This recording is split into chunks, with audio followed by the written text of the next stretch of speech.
యోబు యొక్క భార్య ఒక రోజు గుండె పగిలిపోయింది, బ్రేకింగ్ పాయింట్కి వచ్చేసింది. ఏమని తెలుసా? అయ్యా, ఇంక నువ్వు నీ యథార్థతను కోల్పోకుండా ఉంటావా? దేవుని దూషించి చచ్చిపో.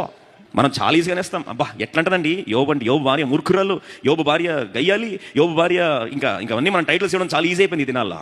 We are very quick to jump the guns and judge them. అసలు యోబు భార్యని మూర్ఖురాలని యోబు కూడా అనలేదు. యోబు గ్రంథం 2వ అధ్యాయము 10వ వచనంలో, అందుకతడు మూర్ఖురాలు మాట్లాడినట్లు నువ్వు మాట్లాడు. దయచేసి వినండి. నువ్వు ఎట్లా మాట్లాడుతున్నావు?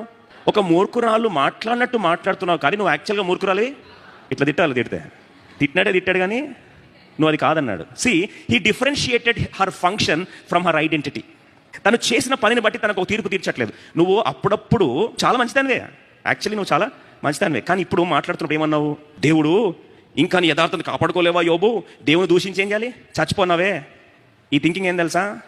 మూర్ఖులు ఆలోచించే థింకింగ్ అది. దేవుని నుంచి మనం మేలు మాత్రమే పొందుకోగలమా? కీడు పొందుకోకూడదా? దేవుని నుంచి మేలు మాత్రమే పొందుకోవాలనేది మూర్ఖులు ఆలోచించే తత్వం అమ్మా. ఈ ప్రాంగణంలో నువ్వు ఎలా మాట్లాడుతున్నావు? మూర్ఖురాలాగా మాట్లాడు. యాక్చువల్గా నువ్వు మూర్ఖురాలివి కాదు.